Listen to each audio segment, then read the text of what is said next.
The UCC denomination is a cousin denomination of the Presbyterian Church, which is the church in which I was ordained, and so I belong to Indian Nations Presbytery, which is the, UCC has congregations and associations and conferences.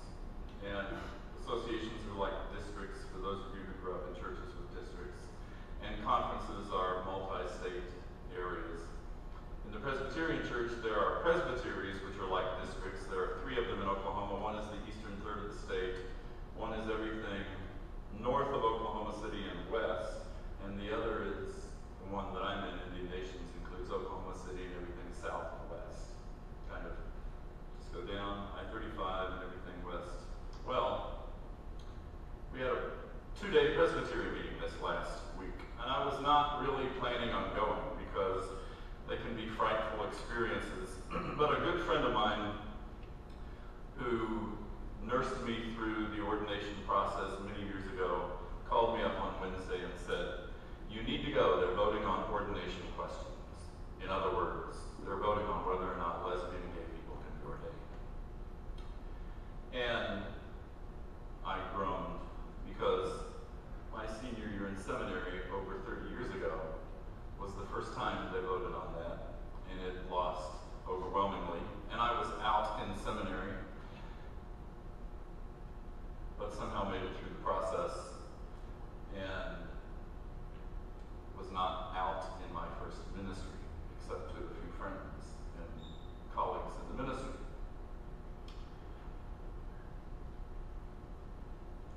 And every 3 years in the Presbyterian Church, this issue comes up in some form or fashion. So this year, it was there again, basically saying that, about 12 years ago, they changed the ordination paragraph and said, homosexuals may be ordained if they take a vow of celibacy. Celibacy had never been practiced in the Presbyterian Church, ever. So the amendment that was in front of us this weekend was to drop that paragraph and say, as long as a person seeking ordination believes in the tenets of the Reformed faith, it's up to the presbytery to determine any other qualifications. So a vote yes for that amendment basically says, yes, we believe that gay people can be ordained. And of course, all the people who were opposed to the ordination of lesbian and gay people were there in force to vote no. Going into this meeting, I knew that the other 2 presbyteries had already voted on this, and they had both voted in favor by 1 or 2 votes. Saturday was the vote, Saturday morning. Friday afternoon we met, we discussed other business of the church, voted on other things, and then we went into breakout sessions on a new structure for the denomination and this particular question about ordination. And I just have to share with you 2 of the comments that I heard from the other side of the aisle. The way discussions like this are structured in Presbyterian meetings is the question is put, how shall we vote for this particular amendment? And then somebody who's in favor stands up and says what they want to say. And when they're through, someone who is opposed stands up, and it goes back and forth until nobody stands up from one side, and that's the end of the discussion, right?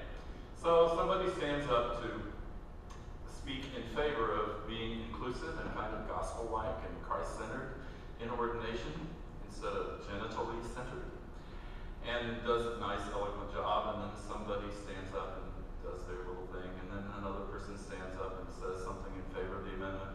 About the 4th time this happened, one of the people who was against it stood up and said, well, if we keep doing this, we're going to end up like the Unitarians in 20 years. Couldn't help but think about us when we were worshiping in the Unitarian Church. Surprised they didn't mention the UCC.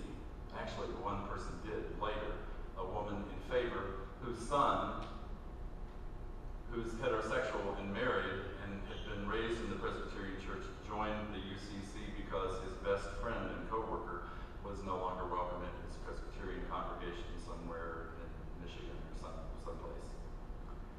So then there was further discussion,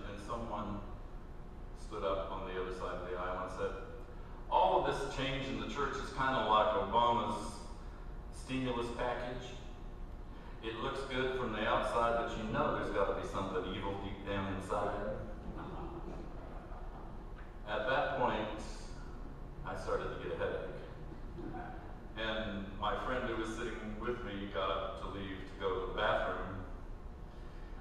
But the good news is, on Saturday morning, after a little more discussion, we voted 45 to 41 in favor of the ordination of lesbian and gay people.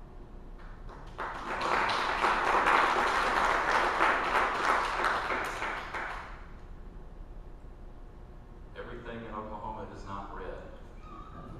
There's a little bit of a rainbow out there in congregations like this, and a few Presbyterian places, and some other UCC congregations. So that's good. The passage that we heard from the gospel today follows the passage from last week when Jesus talks about loving the neighbor. And I kept thinking about that and another passage that's one of my favorite all-time passages all through the Presbyterian meeting. Because it struck me that the people who were opposed to or couldn't understand the ordination of people who were competent to be ministers did not understand the concept of the neighbor and what it means to love the neighbor. Mircea Eliade, who is an anthropologist who studied religion in what he referred to in those days as primitive societies, talked about how religion came out of tribal and family experience. And in tribal and family experience, religion existed to authenticate what was going on in the tribe or in the family. Civil religion today in America does the same thing. You know, we get out the flag, we pray before football games, like that really is meaningful. That's part of the civil religion. And civil religion and religion based in defending the myths of a culture is all about the blood ties that bind people together. So that when you hear the command to love one another, you immediately think of your family or your friends or your coworkers and the people that you party with. Those are the people you should love. But those other people, no. But you know what's fascinating is Jesus is constantly exploding that idea of what it means to be a neighbor and what it means to love. Of course, in the story of the Good Samaritan, what does he do? He picks the faithful Jew to be the victim, who is ignored by the priest and the Levite, and nurtured by a Samaritan. That's like telling a story where Sally Kern falls and hurts herself, and somebody doing a drag from the boom stops and helps her.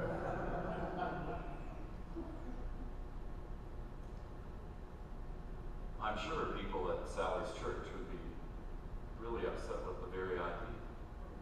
But that's why Jesus told that kind of story.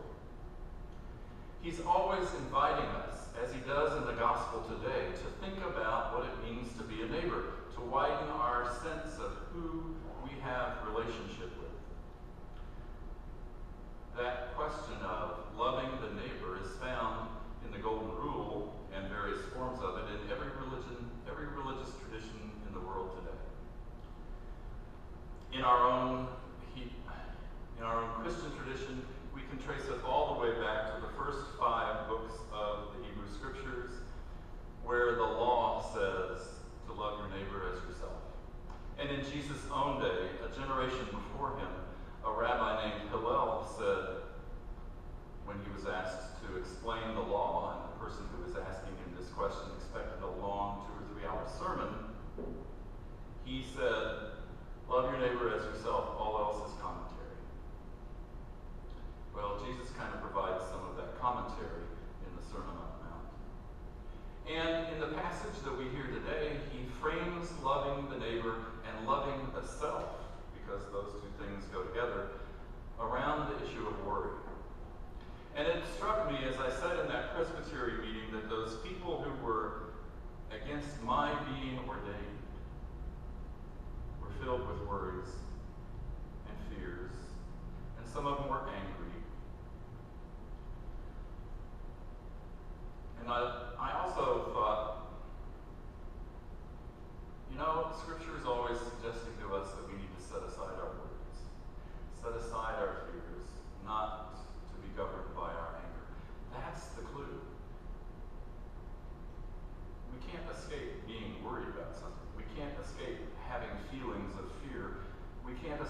time to time getting angry. And sometimes those can be really good motivating factors. If you're in the middle of a train track and a locomotive is coming at you, fear of getting run over is a pretty good motivation to get off the track. Anybody who struggles with addiction understands what they've been through and how they respond to that. Fear and anger and worry are part of our lives. The question is, will we allow them to govern our lives? It struck me that even though the question we were debating in the Presbytery meeting was all about the ordination of lesbians and gays, it was really about who is my neighbor and how am I to live with those people around me. Or for you and me and people in our community, how are we to live with people like Sally Kern, Glenn Beck, and folks like that?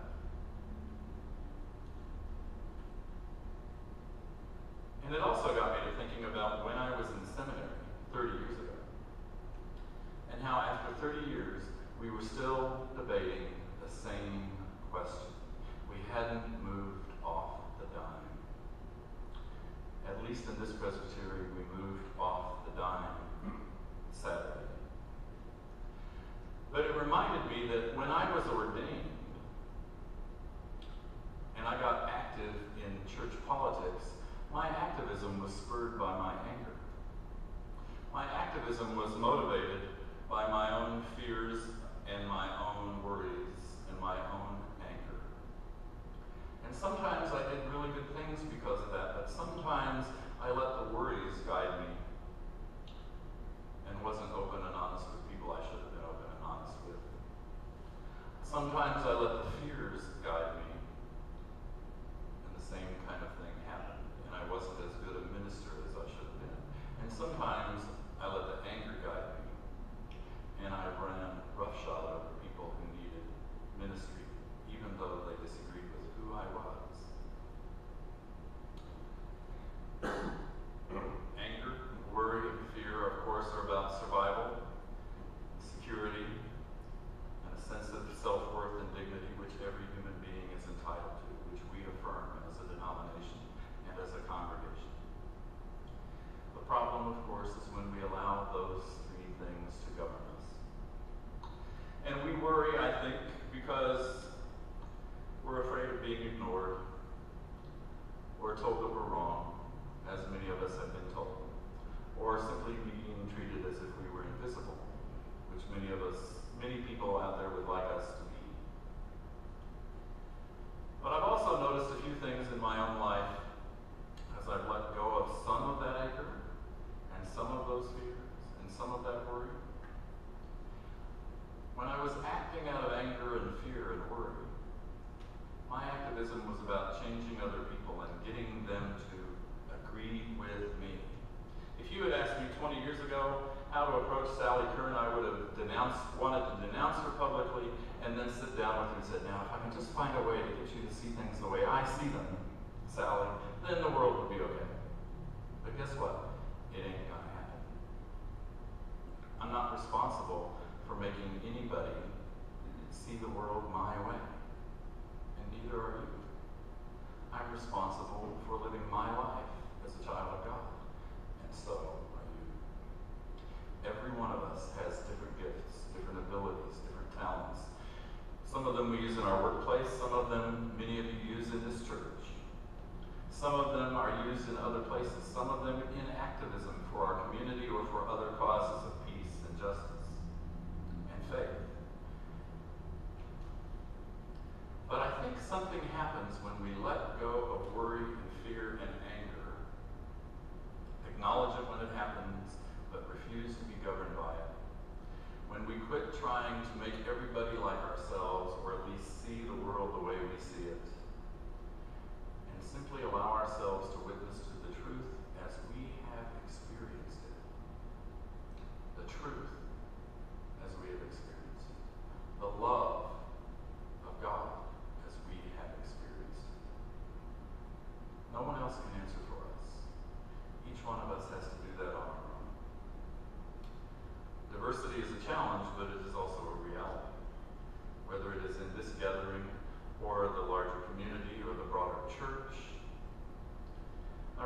once talking to a survivor of a concentration camp in Poland, run by the Nazis during World War II. And he told me that every day in the evening when people came into the barracks that he lived in, after all their chores were done and they'd been fed a little bit of food to get them through the night, none of them knew whether they would survive to the next day. None of them knew who would be pulled out of the crowd and executed, or tortured, or raped. But they found time every night to sit down with each other and listen to each other and tell stories. And they used to do this thing, he said, where they would sit on a bench, 6 beside each other, and the 7th person would lay across them on their laps, and they would all massage that person for 15 minutes. And they would rotate. And there would be groups of 7 doing this, all in this particular large room where they slept. The point was, they couldn't do anything about their future, but they could do something about the present. And it helped them let go of their worries and care for each other. Isn't that what Jesus is challenging us to in the gospel?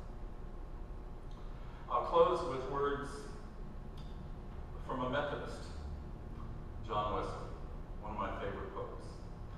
Do all the good you can, by all the means you can, in all the ways you can, in all the places you can, at all the times you can, to all